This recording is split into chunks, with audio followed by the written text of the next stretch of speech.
banyak orang gila. Gila. Kenapa? Pakai baret ada bintangnya. Gimana ya?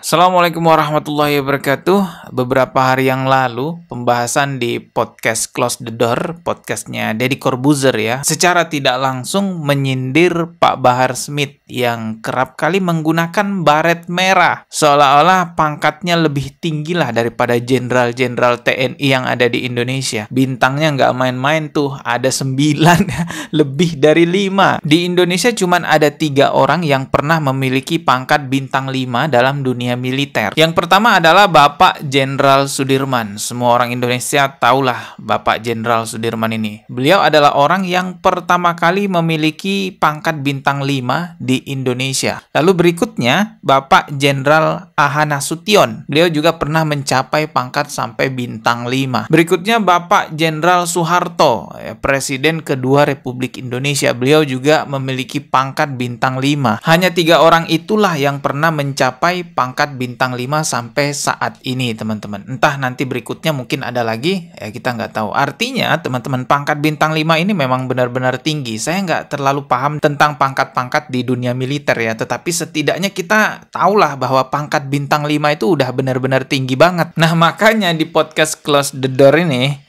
Pak Bahar Smith ditertawakan ya, secara tidak langsung ditertawakan karena katanya Pak Bahar punya pangkat bintang 9. 5 aja udah banyak banget, ini bintang 9. Kita coba lihat videonya ya. Jangan. Ini akhirnya banyak orang gila. Gila. Kenapa? Pakai baret ada bintangnya. Gimana ya? Maaf loh.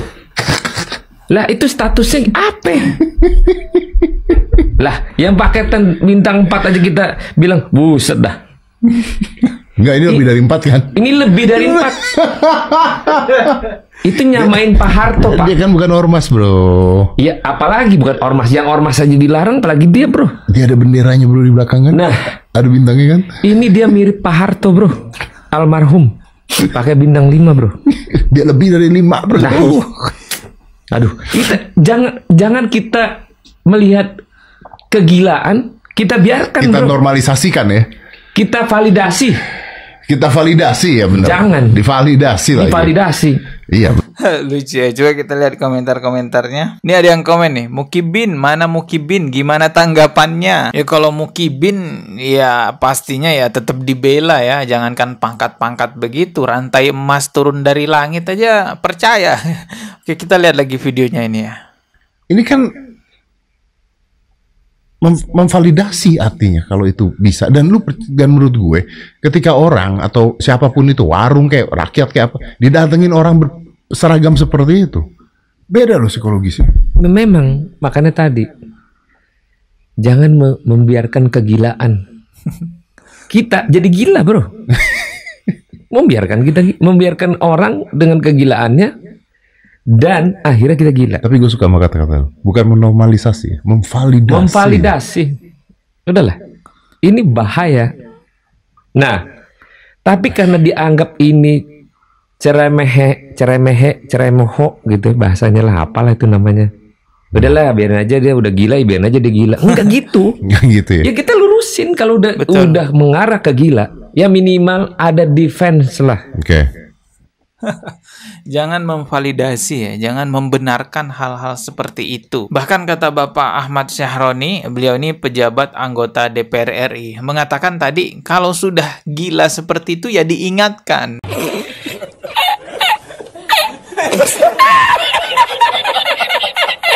Memang salah satu kesombongan oknum Ba'alawi di Indonesia merasa lebih kuat dari aparat penegak hukum yang ada di Indonesia. Apalagi yang namanya Pak Bahar Smith. Wah, itu udah berasa kayak panglima banget lah. Udah berasa kayak lebih kuat dari panglima-panglima yang ada di Indonesia.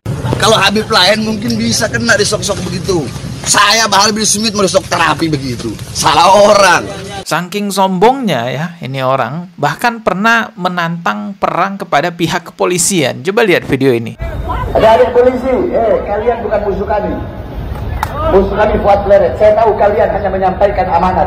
Kalian hanya melaksanakan tanggung jawab, betul? Betul. Jawab dong, betul. Betul. Atau mau perang? Hah? Pak, ini gimana? Saya ajak naik, nggak mau. Senyum aja enggak, atau mau perang? Polisi kan pelayan masyarakat. Tadi saya baru naik, ya tolong komandannya siapa nih? Saya baru naik, saya begini. Tapi nggak ada yang jawab. Apa pengen perang? Anggaran masyarakat, polisi itu pelayan masyarakat. Dalam video ini sahabatku semua, dapat kita saksikan Bahar bin Smith ini dia tersinggung teman-teman, tersinggung kepada pihak kepolisian karena masalah sepele teman-teman. Karena pihak kepolisian yang mengamankan aksi ini tidak menjawab sapa Bahar bin Smith ini.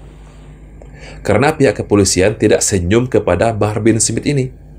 Dikarenakan pihak kepolisian, perwakilan dari pihak kepolisian tidak mau naik kepada kendaraan orasinya Bahar bin Smith ini. Lantas dia menampakkan sifat arogansinya menantang perang kepada pihak kepolisian. Cuman karena masalah sepele, ngajak perang pihak kepolisian. Masalahnya cuman karena tadi Pak Bahar nggak disenyumin sama pihak kepolisian. Terus pihak kepolisian tidak mau diajak naik ke mimbar orasi. Lagian ngapain juga polisi naik ke mimbar orasinya dia, iya kan? Polisi kan mengamankan masyarakat. Hanya karena hal-hal sepele seperti itu, Pak Bahar ngajak perang pihak kepolisian. Jangankan pihak kepolisian, bahkan Presiden Republik Indonesia yaitu Pak Prabowo aja dimaki-maki, dihina-hina sebagai presiden pengkhianat. Prabowo dulu khianatin ulama, tapi secara konstitusi dia sah jadi presiden. Tapi bagi anak dia presiden pengkhianat, nggak ada urusan. Bagi saya, bagi yang lain nggak apa-apa. Dia presiden. Karena telah disahkan, mau apa lagi coba? Tapi tetap bagi Bahar bin Smith, saya cap dia pengkhianat. Ibu-ibu, bapak-bapak, hati-hati ya. Kalau anak-anak Anda mengagumi orang seperti itu sombongnya, anak Anda juga akan menjadi sombong seperti itu. Anak-anak Anda akan wataknya menjadi keras juga seperti itu. Presiden pendusta, presiden munafik, presiden pembohong, presiden yang sejahtera, kenyang di saat rakyatnya kelaparan. Jadi kita 2019 ganti presiden atau tidak? Ganti presiden atau tidak? Ganti presiden atau tidak? Waduh, rusak ya. Pribumi-pribumi kita rusak, anak bangsa ya jadinya. Anda bisa lihat rata-rata komentarnya Mukibin itu di channel-channel ini. Kasar banget ya. Rata-rata komentarnya Mukibin itu omongannya kotor ya, memaki-maki. Ya karena memang panutannya seperti itu. Saya tanya kepada Baraya, sebelum Pak Habib Rizik muncul di Indonesia, ulama manakah yang mempopulerkan kata-kata toksik, ancaman, intimidasi, dan kekerasan fisik terhadap orang lain? Saya tanya kepada Baraya, ulama mana di Indonesia yang menyampaikan kalimat-kalimat toksik, intimidasi, dan melakukan kekerasan-kekerasan fisik terhadap pihak lain? Gak ada. Habib Rizik itu adalah pionir dan pelopor ulama toksik di Indonesia, sehingga bahkan siapapun pembela dari Habib Rizik itu sering mengeluarkan kalimat-kalimat toksik. Banyak yang mengkritik saya, youtuber-youtuber kecil gitu ya, yang menghujat saya membela Habib Rizik itu, dan kata-katanya gitu persis, kotor, kasar, tidak beretika, tidak beradab, dan hal yang semacam itu gitu. Nah, inilah yang akhirnya mempersulit penyebaran ajaran agama Islam. Yang menjadi pertanyaan dengan ini semua, kenapa mereka bisa sesombong itu? Udahlah pakai baret bintang yang segepok itu, bintangnya banyak banget, memaki-maki presiden, memaki-maki aparat. Kenapa mereka sesombong itu? Jawabannya cuma satu, karena mereka merasa diri mereka adalah cucu Nabi. Dengan perasaan bahwa diri mereka cucu Nabi berarti yang lainnya rendah semua. Di darah mereka mengalir darah Rasulullah katanya. Sedangkan pribumi-pribumi ini orang rendahan, meskipun presiden sekalipun. Bahkan kiai-kiai kita dikatakan ya lebih rendah daripada mereka. Satu Ba'alawi yang bodoh, yang gila, yang ahli maksiat, ahli narkoba itu lebih utama daripada 70 kiai. Padahal kemuliaan di sisi Allah itu bukan karena nasabnya.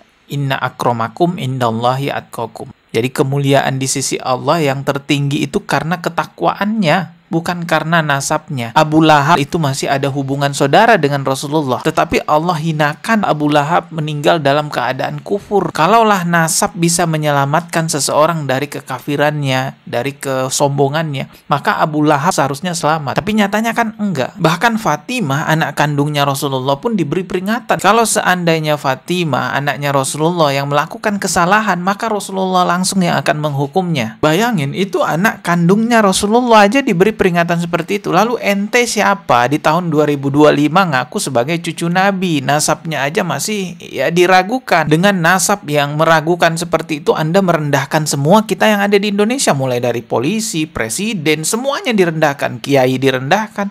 Astagfirullahaladzim. Kalaupun Anda benar cucu Nabi, nggak pantas melakukan hal itu. Saya nggak akan berhenti bikin konten edukasi seperti ini biar banyak mukibin yang sadar, teman-teman ya. Kita ketemu lagi di video berikutnya. Subscribe dan juga loncengnya hidupkan sebagai notifikasi. Wassalamualaikum warahmatullahi wabarakatuh.